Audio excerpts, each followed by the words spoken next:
श्री सीतारामचंद्राभ्याम नमः। चतुर्थ अध्याय श्लोक संख्या 18 से आगे। इस प्रकार उत्तम तपस्या से युक्त महर्षि गण उन दोनों कुमारों की प्रशंसा करते और वे उनसे प्रशंसित होकर अत्यंत मधुर राग से रामायण का गान करते थे।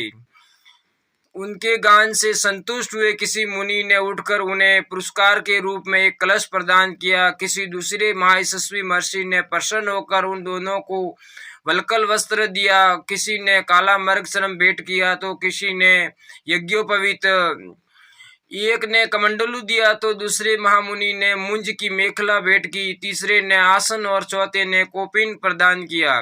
किसी अन्य मुनि ने हर्ष में भरकर उन दोनों बालकों के लिए कुठार अर्पित किया। किसी ने गेरुआ वस्त्र दिया तो किसी मुनि ने चीर भेंट किया। किसी दूसरे ने आनंद मग्न होकर जटा बांधने के लिए रस्सी दी तो किसी ने समिधा बांध कर लाने के लिए डोरी प्रदान की। एक ऋषि ने यज्ञ पात्र दिया तो दूसरे ने काष्ठभार समर्पित किया। किसी ने गुलर की लकड़ी का बना हुआ पीढ़ा अर्पित किया। कुछ लोग उस समय आशीर्वाद देने लगे, बच्चों तुम दोनों का कल्याण हो। दूसरे महर्षि प्रसन्नता पूर्वक बोल उठे, तुम्हारी आयु बढ़े। इस प्रकार सभी सत्यवादी मुनियों ने उन दोनों को नाना प्रकार के वर दिए। महर्षि वाल्मीकि द्वारा वर्णित यह आश्चर्यमय काव्य प्रवर्तित कवियों के लिए श्रेष्ठ आधारशिला है। श्री रामचंद्र जी के संपूर्ण चरित्रों का क्रमशः वर्णन करते हुए इसकी समाप्ति की गई है। संपूर्ण गीतों के विशेषज्ञ राजकुमारों, यह काव्य आयु एवं पुष्टि प्रदान करने वाला तथा सबके कान और मन को मोहने वाला मधुर संगीत है। तुम दोनों ने बड़े सुंदर ढंग से इसका गान किया है। एक समय सर्वत्र प्रशंसित होने वाले राजकुमार कुश और लव अयोध्या की गलियों और सड़कों पर रामायण के श्लोकों का गान करते हुए विचर रहे थे। इसी समय उनके ऊपर भरत के बड़े भाई श्री राम की दृष्टि पड़ी। उन्होंने उन समादर योग्य बंधुओं को अपने घर बुलाकर उनका यथोचित सम्मान किया। तदंतर शत्रुओं का संहार करने वाले श्री राम सुवर्णमय दिव्य सिंहासन पर विराजमान हुए। उनके मंत्री और भाई भी उनके पास ही बैठे थे।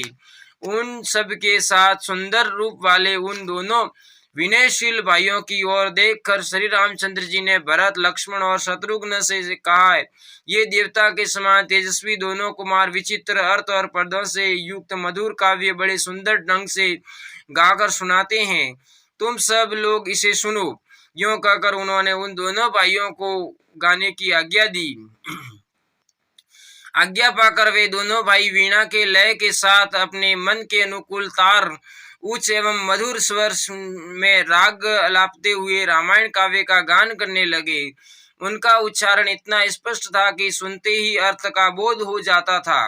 उनका गान सुनकर श्रोताओं के समस्त अंगों में हर्षजनित रोमांच हो आया तथा उन सब के मन और आत्मा में आनंद की तरंगे उठने लगी। उस जनसभा में होने वाला वह गान सबकी श्रवणेंद्रियों को अत्यंत सुखद प्रतीत होता था। उस समय श्री राम ने अपने भाइयों का ध्यान आकृष्ट करते हुए कहा, ये दोनों कुमार मुनि होकर भी राजोचित लक्षणों से संपन्न हैं। संगीत में कुशल होने के साथ ही महान तपस्वी हैं। ये जिस चरित्र का प्रबंध काव्य का गान करते हैं वह शब्दार्थ, अलंकार, उत्तम गुण और सुंदर रीति आदि से युक्त होने के कारण अत्यंत प्रभावशाली हैं। मेरे लिए भी अभ्युदय कारक हैं, ऐसा व्रत पुरुषों का कथन है। अतः तुम सब लोग ध्यान देकर इसे सुनो।